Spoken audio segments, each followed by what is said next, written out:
I could summarize Genesis' message by saying that Genesis 10 and 11 tell us that all world religions come from Babylon and the Tower of Babel. The Bible says there was no idolatry serving false gods before Noah's flood. Genesis 11 and the Tower of Babel is the start of religion. There are two forms of looking at God. The first one is what I call divine accomplishment, that God did everything you need to have done to be saved. So God says, I did everything, all you have to do is receive it as a gift. Satan says, no, you humans need to achieve, work, earn your own salvation. Basically, God gives revelation, he reveals truth. Satan offers religion, which are ways to earn your way to heaven. Every religion has the same components of working, earning, achieving your way to God. God's revelation always says he accomplished everything needed, and all we have to do is believe him. In fact, we'll see next week that there are two chapters in Revelation that talk about the two parts of Satan's global religion. Either Satan has everybody involved in religion, that's Revelation 17, or Satan has everybody involved in materialism, which is Revelation 18. And in chapter 17, God destroys the world religion, and in Revelation 18, he destroys the commercial, money-driven materialism of the world. Now, for a moment, back up and look at all 7 of the churches with me. Not only were the churches literal churches in literal places of Ephesus and Smyrna and Pergamos and Thyatira and Sardis, Philadelphia and Laodicea, each church in order also parallels the history of the church. Ephesus is like the early church while the apostles were still alive. And Smyrna portrays the period from AD 60, the first persecution, through AD 300, the final persecution year. And Pergamos illustrates the marriage between paganism and the true church that took place when the Roman Catholic Church started. And Thyatira is the entire time up to the Reformation, what was going on as the church became more and more corrupt. And Sardis portrays much of what was going on, especially in Europe, when the church had a name but was very dead. But it's interesting, Philadelphia portrays the time of what we would call the modern missions era, when the organized churches started sending missionaries to every part of the world. And evangelists like the Wesleys and Dwight Moody and Billy Graham began to preach all over the world. But in many ways, the church is becoming like Laodicea, where the church is rich and increased in everything, but doesn't need God. But the 7 churches also portray the 7 different kinds of Christians that are in every church. In every church today, in fact, in this room this morning, some of you are like the Ephesians. You're distracted from what you used to be serving the Lord. And some of you are like the people in Smyrna. You are right now going through the fire of persecution at home or somewhere, and you're being refined. And I'm sure in a group this size, there is someone like a Pergamite who is secretly hiding and committing and continuing in sins that no one knows about but God. And there are always people in every church that are believing wrong things, and they need someone to keep them from being deceived by some false doctrine they've heard. And there are people like those in Sardis that were stupefied, they were asleep, they just kind of were not even conscious of what the Lord was doing. But the blessing are those Philadelphian Christians. They're impassioned about the Word of God, about saving are sharing the gospel and seeing people saved, they're passionate. And then there are always those uncommitted Christians that just kind of go to church, but they really aren't into this. And the message to every type of believer is always the same. Jesus, from the beginning, said Christianity is following him.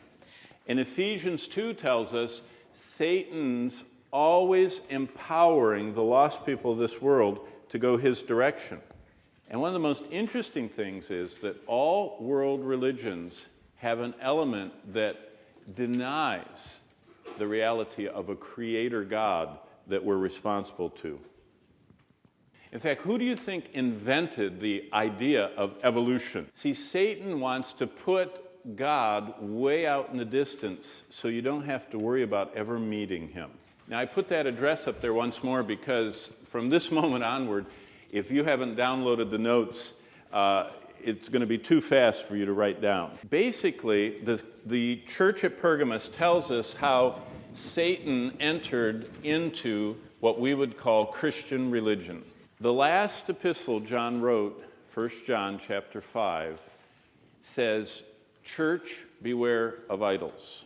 Abraham, the father of faith, used to be an idol worshiper. That's what Joshua 24, 2 and 3 says. Jeremiah 44 introduces us to a person called the Queen of Heaven. Do you know what the Roman Catholic Church calls Mary?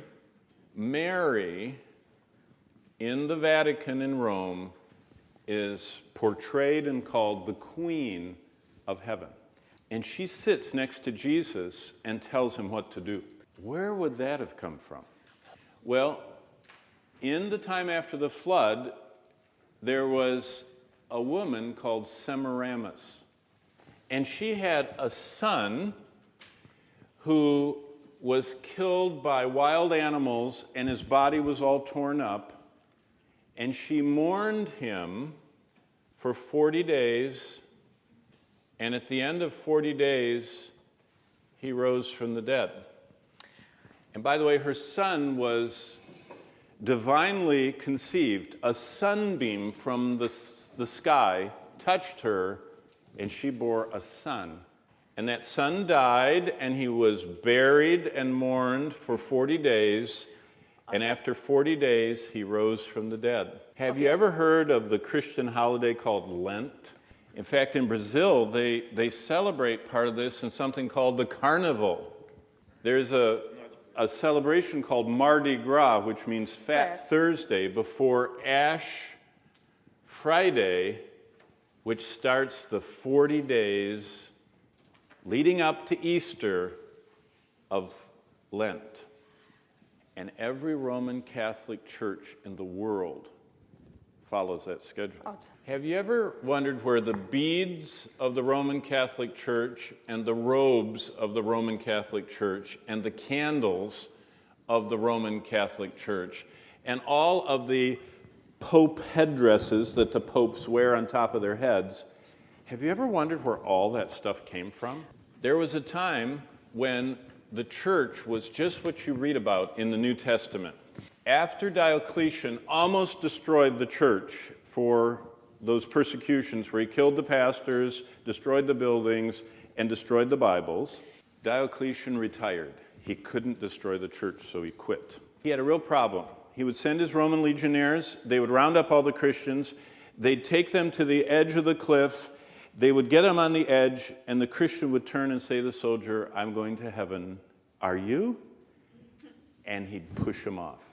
And the soldiers would be chaining and tying the people to these stakes and piling the sticks around them, ready to burn them, and they would be sharing their hope in Jesus Christ and preaching the gospel.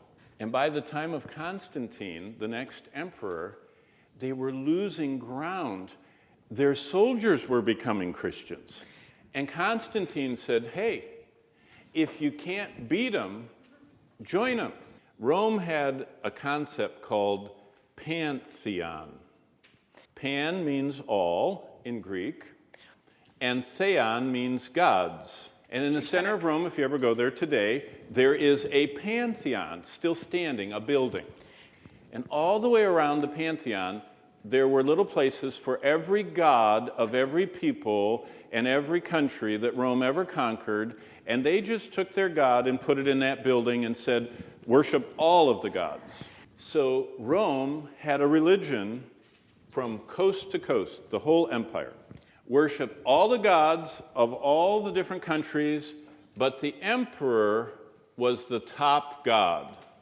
And Rome had thousands and thousands and thousands of priests that led all this pantheonic worship. And the priests had beads they wore, and they prayed and held the beads as they prayed. And you always were different than normal people when you were a priest, and you wore a certain outfit, a special uniform to be a priest. And while you did your beads and did your robe, you burned candles and did all these religious things. And then there were, in every corner of the empire, New Testament local churches. Like you read about in the New Testament: Corinth, Ephesus, Philippi, Thessalonica. And Constantine noticed that there were more and more and more and more Christians, even among his legionnaires, his soldiers. In fact, one Roman lawyer, his name was Tertullian, said, the blood of the martyrs has become the seed of the church. The more of them we kill, the more of them spring up. So Constantine said, okay, we've got this whole pantheonic worship all over the empire, and we have this other emperor named Jesus Christ with his whole group all over the empire. So he said, let's just put them together, and we'll make the Roman Catholic Church. Catholic means universal. So this is the Roman Church of all the gods. This is what was called the Holy Catholic Universal Church of Christ and the Apostles. And what they ended up with when they put them together was the Roman Catholic Church. You got it. That instead of an emperor or Christ would have a pope. In Pergamos, there was a priest of the Pantheon called the Pontifex Maximus. That was his title. And he worshipped at an altar that the Romans thought came right from Babylon. And he wore a great big hat on his head that was called a tiara and a mitre, and he led the worship of the Pantheon with that title. And Pontus means bridge, and Maximus means the biggest bridge. That was what his title was. And it was such a nice title that the Roman emperor took that title, and he became called the Holy Roman Emperor of the Pantheon, the Pontifex Maximus. Today, the Brazilian, or is he Argentinian? Who's the Pope? Yeah, he wouldn't be Brazilian, no. The Argentinian Pope calls himself the Pontifex Maximus today. Every pope has called himself that since Constantine merged the two. That's what happened in Pergamos. Constantine polluted Christianity by merging the two. And basically, I tell people when I teach that there are 7 reasons why I'm not a Roman Catholic. And the first one is that they have made Mary the co-mediator with Christ. Now, I'm not talking about your friend that's Roman Catholic. I'm talking about the official doctrine of the Roman Catholic Church. They say Mary sits next to Jesus, and if you pray to Mary, she hears what you say, and she tells him what he should do. Secondly is the Mass. The Mass, Roman Catholic Mass, is when a priest re-sacrifices Jesus Christ. In fact, the priest will take the host and he will hold it in front of the church and say, Hoc est corpus meum. And the Roman Catholic Church teaches that the normal bread made by some baker, as the priest holds it, and lifts it up, turns into the actual body of Jesus Christ. The actual Latin words are hoc est corpus meum, which means this is body mine. And what's interesting is, in the Dark Ages, farmers in Europe would come to church, and a priest would go, hoc est corpus meum. And that bread amazingly changed into Jesus right in front of them. That came into the English language as something called hocus pocus. Kind of like, what's that little boy with the glasses called? What's his name? The one from the movies, what do you say? Oh yeah, Harry Potter, there we go. I forgot his name because I don't like him, but Harry Potter. Harry Potter and all this magic stuff is where the Dark Ages, they thought you could do hocus pocus. If the priest could change bread into Jesus, maybe we can change stones into gold. Another thing the Roman Catholic Church does is they venerate saints. And they wear medals like around their neck of Saint Christopher. I don't even know who they are, but it's like if you wear the one when you travel, he will keep you safe. In fact, there's a Roman Catholic cathedral that has every one of the saints represented in the cathedral, and they all have their own little altar that you can come to.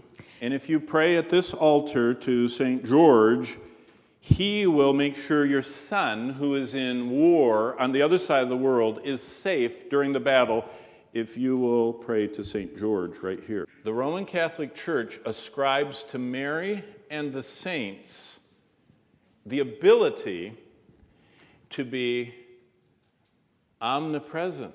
If I talk to George in this cathedral, George can go help anyone, anywhere in the world at any time. That means George has to be able to be omnipresent. That's an attribute of God. Mary, sitting next to Jesus, needs to be able to, at any moment, hear any person, alive or dead. She gets both. And hear them all at once, understand them all, and communicate it to Jesus. That's omniscience. When a person is holding their rosary and praying through their rosary, Mary can hear all of them at once. I could go through a lot more, but do you understand what I mean? This is not Christian at all. So as we get to the fourth church, Jesus is continuing to tell us what he's seeing. The fourth church, to the angel, the messenger, the pastor, the star in the hand, of the church in Thyatira, these things, and look at Jesus' title. He starts repeating what John saw in chapter 1 on the island of Patmos. Jesus has these eyes that can pierce through and see everything, and feet that are glowing like brass in a furnace. And Jesus says, I see you're doing some really good things for me. However, there are problems. And then he starts talking about what we were talking about 2 days ago, the chastisement of Christians continuing in sin. But no matter how far away from the Lord they had gotten, do you remember?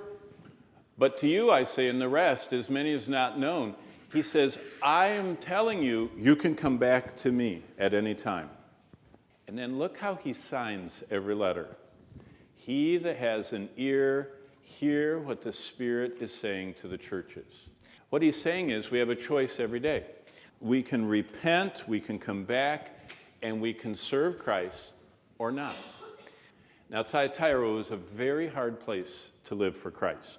Basically, Jesus had a plan for every church. He picked out one thing that he knew was going on in that church. More than any other church, Thyatira had something going on that was terrible. In the Roman world, they had what were called trade guilds, trade organizations. And if you were a person who built statues like the silversmiths of Ephesus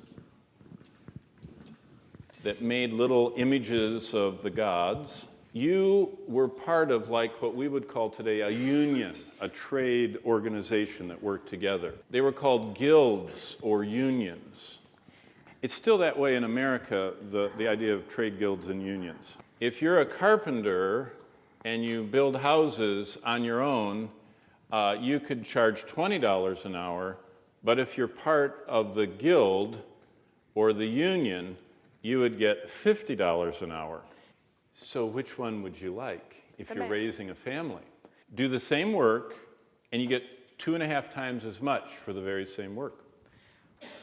The only problem is, if you joined the trade guild, you had to go into this alluring, sinful cesspool to be a part of this guild. Tied to the worship of the gods of Rome were the trade guilds. The Roman gods, if you know anything about mythology and the pantheon of Roman gods, one of their central parts of worship was sexual relations. So in Thyatira, if you were in a trade guild, once a week you had to come to the meeting of all the carpenters. Other days they had a meeting of all the silversmiths and the bricklayers. Whatever you did, that you had a meeting every month or every week at the temple. And in Thyatira, the archaeologists have found the minutes, the notes of what went on in these trade guild meetings once a week. The first thing is, all the men only came to these, the men all laid on couch beds for the meal. Each man had his own couch and his own waitress that served the meal to him. And she would sit on his couch, and she'd feed him his food, and she'd hand him his wine. And as the meal progressed, she slowly undressed and kept feeding him his food and giving him as much as he wanted to drink.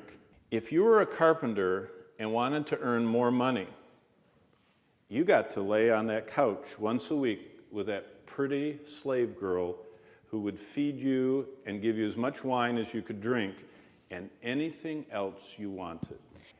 Did you notice what the letter says Jezebel was doing to people in that church? She was seducing them to commit immorality. What happened was, what was going on with all the unbelievers in normal life had moved into the church. You know, what's interesting is not much has changed. Jesus still says we're supposed to live a holy life. We are supposed to be living today based on what Jesus did for us in the past. Like Jesus said to Thyatira, what we should be seeking is not to earn more money or to have more pleasure, but to have Jesus Christ approve our lives. You know, probably the best illustration in the Bible of what was going on in Thyatira is the strong man we know by the name of Samson. Samson portrays a believer who allows himself to get involved in the sins of the world. And Paul describes this in 1 Corinthians 3:15 and said there are actually people that will get to heaven, but they will end up with no rewards and suffering loss. And Samson shows us how to do that. If you read in Judges 13, and all these scriptures aren't in your notes, you have to add them. In 13:1-25, Samson knew the truth and walked away from it. If you've ever been to Israel, it's so clear when you stand where Samson lived, you can see what he did. Samson lived up on the hill in a place called Zorah. And right at the edge of the horizon were where the Philistines lived. And while he was up in Zorah, he looked at all the girls, and the Jewish girls didn't look very pretty, but boy, those Philistine girls were really pretty. So Samson disobeys his parents and starts dating a pagan Philistine girl. And so Samson, if you remember, had been dedicated to the Lord by his parents. And he was a Nazirite. And so he was never supposed to cut his hair and never supposed to drink alcohol and never touch anything dead. And he broke all those rules, and it led to disaster. Do you remember when the Lord looked at this church, he said, some of you are dead, and it's time for break. Some of you are dead. Get up, move around, let's go.